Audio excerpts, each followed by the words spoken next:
बात war zone की। 3.5 साल की जंग में रूस एक के बाद एक यूक्रेन के इलाके जीतता जा रहा है। दावा किया गया कि रूस ने पूर्वी यूक्रेन का किला कहे जाने वाले एक शहर पर पूरी तरह कब्जा कर लिया है, इसकी वजह से जेलेंस्की के साथ साथ ट्रंप के भी होश उड़ गए हुए हैं। जेलेंस्की अब ट्रंप से कह रहे हैं कि रूस को 50 दिन का अल्टीमेटम देना बहुत बड़ी गलती साबित हो रहा है।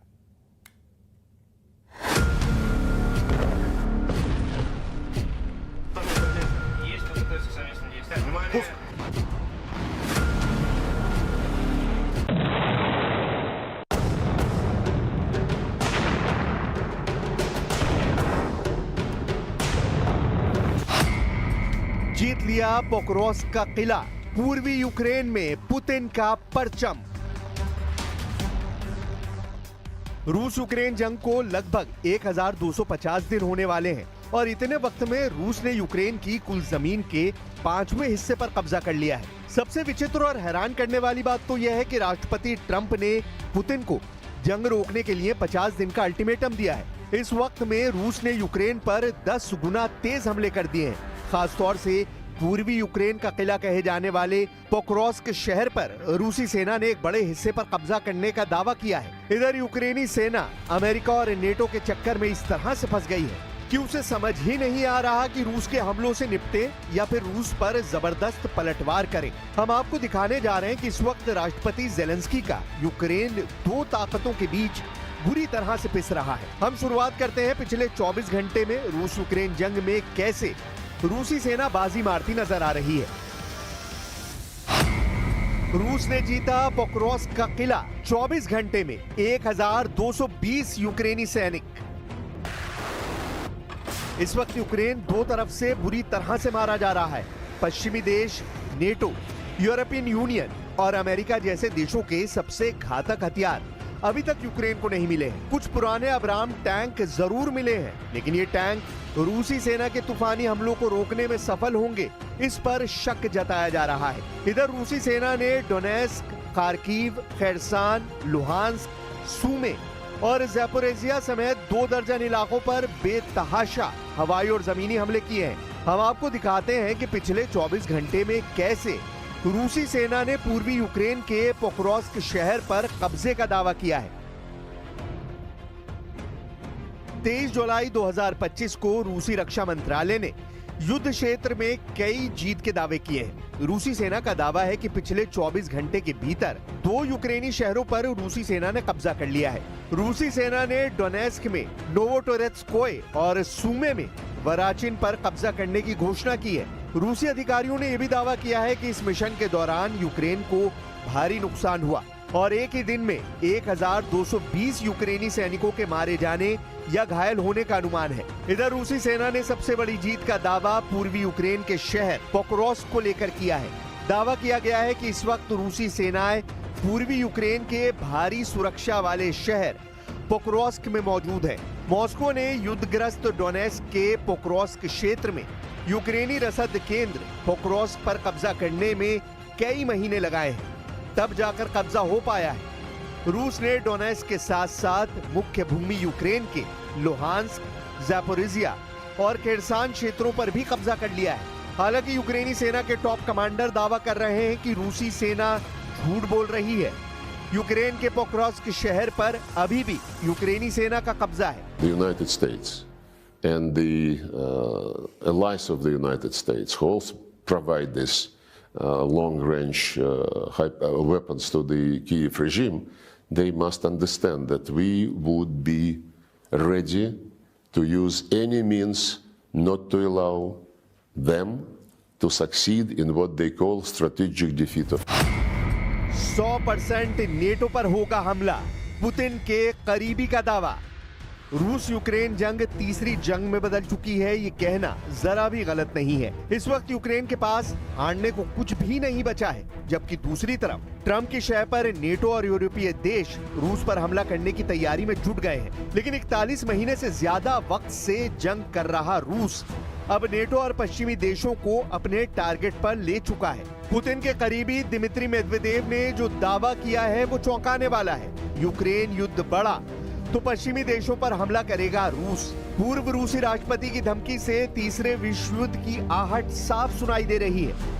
रूस के पूर्व राष्ट्रपति और राष्ट्रपति व्लादिमीर पुतिन के खास दिमित्री मेदवेदेव ने यूक्रेन युद्ध से जुड़े खतरे की ओर इशारा कर दिया है। उन्होंने कहा कि पश्चिमी देशों के दिए हथियारों के कारण यूक्रेन में तनाव बढ़ा है और लड़ाई भीषण हुई तो पश्चिमी देशों को रूस के हमले झेलने के लिए तैयार रहना होगा। मेदवेदेव ने अमेरिका के नेतृत्व वाले सैन्य संगठन नेटो को बकवास बताया है और ये भी कहा है कि फिलहाल नेटो के सदस्य यूरोपीय देशों पर हमला करने की रूस की कोई योजना नहीं है। मेदवेदेव ने यह बयान रूस की सरकारी न्यूज एजेंसी तास को दिए साक्षात्कार में कही है। रूस के बड़े नेता की ओर से यह बयान अमेरिकी राष्ट्रपति डोनाल्ड ट्रंप की 50 दिन के भीतर यूक्रेन के साथ शांति समझौता करने की मांग के बीच आया है। मेदवेदेव ने साफ किया कि यदि नेटो ने रूस को नुकसान पहुंचाने की कोशिश की और स्थिति बिगड़ी तो रूस उन्हें पूरी ताकत से जवाब देगा। इस बारे में पश्चिमी देशों के नेताओं की जो सोच और बयान है वो मूर्खतापूर्ण है। ज़ेलेंस्की की परमाणु चाल, एटमी जंग से बचेगा यूक्रेन। पिछले 32 घंटे में रूस यूक्रेन जंग में कुछ ऐसा हुआ है जिसने रूस को मजबूर कर दिया है कि वो परमाणु जंग करे। हैरानी की बात तो यह है कि राष्ट्रपति ज़ेलेंस्की भी चाहते हैं कि रूस ऐसी एटमी जंग शुरू करे कि मजबूरी में यूक्रेन को बचाने के लिए अमेरिका, ब्रिटेन, फ्रांस, जर्मनी समेत नेटो के सभी 32 देशों को रूस के खिलाफ मोर्चा खोलना पड़े।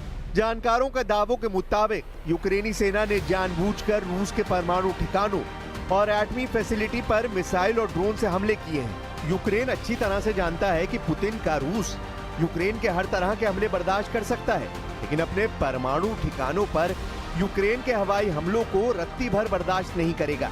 इसीलिए बार बार यूक्रेन रूस के उन सैन्य ठिकानों पर हमला करने की कोशिश में जुटा है जो पुतिन को बेहद नाराज कर दे और रूस किसी तरह से परमाणु युद्ध शुरू कर दे। अगर ऐसा होता है तो ये निश्चित है कि रूस के खिलाफ पश्चिमी देश, नेटो और अमेरिका सीधी जंग में कूद पड़ेंगे।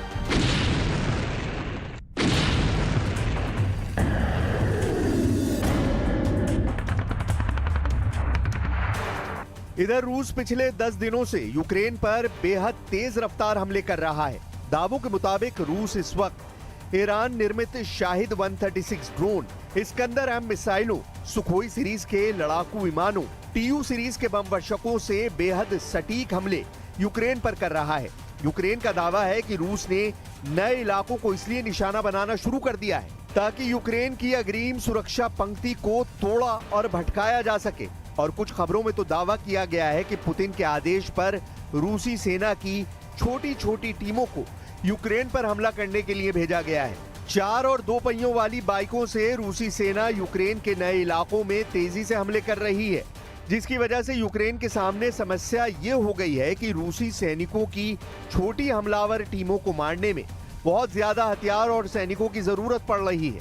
रूस की इसी खूनी रणनीति को देखते हुए अमेरिका और फ्रांस ही रूस से सीधी जंग की तैयारी में जुट चुके हैं और इसीलिए अमेरिका ने ऐलान कर दिया है कि हमने यूक्रेन को हथियार सप्लाई शुरू कर दी है, जिसे रोका गया था। जरा अमेरिका से आई इस खबर को देखिए। अमेरिकी अधिकारियों ने रॉयटर्स और एसोसिएटेड प्रेस को बताया कि अमेरिका ने यूक्रेन को तोपखाने के गोले और मोबाइल रॉकेट आर्टिलरी मिसाइलों की आपूर्ति फिर से शुरू कर दी है। डोनाल्ड ट्रंप ने दावा किया कि उन्हें नहीं पता कि पिछले हफ्ते शिपमेंट को रोकने का आदेश किसने दिया था। अधिकारियों ने नाम ना छापने की शर्त पर बताया कि 155 मिलीमीटर आर्टिलरी गोले और GMLRS यानी मोबाइल रॉकेट आर्टिलरी मिसाइलें उपलब्ध कराई जा रही हैं। पिछले हफ्ते रोकी गई शिपमेंट में 30 पेट्रियट मिसाइलें, 8,500 155 मिलीमीटर आर्टिलरी गोले, 250 से ज्यादा सटीक GMLRS मिसाइलें और 142 हेलफायर हवा से सतह पर मार करने वाली मिसाइलें शामिल थीं। हैरानी की बात तो यह है कि अमेरिका के राष्ट्रपति के आदेश नहीं देने पर भी यूक्रेन को हथियार सप्लाई किसने रोकी, इसका सही पता अभी तक नहीं चला है। फिलहाल यूक्रेन को हथियार सप्लाई शुरू हो गई है। इधर कुर्स्क से लेकर खार्किव तक भयंकर हमले हो रहे हैं। यूक्रेनी सेना भी रूस पर हमला कर रही है। रूस के रक्षा मंत्रालय के मुताबिक उसके एयर डिफेंस सिस्टम ने रात भर में 6 रूसी क्षेत्रों में 71 यूक्रेनी ड्रोनों को तबाह कर डाला है। जबकि 49 ड्रोन को रूसी सेना ने कुर्स्क क्षेत्र में मार गिराया है। रूसी सेना के 1.5 लाख सैनिक, 3000 टैंक और 5 ब्रिगेड इस वक्त यूक्रेन पर चारों तरफ से हमला कर रहे हैं। सबसे हैरानी की बात तो यह है कि रूस लगभग 1250 दिन से ज्यादा की जंग में यूक्रेन के 1,61,000 वर्ग किलोमीटर इलाके पर कब्जा कर चुका है, जो लगभग यूक्रेन की जमीन का 25 से 27% बैठता है।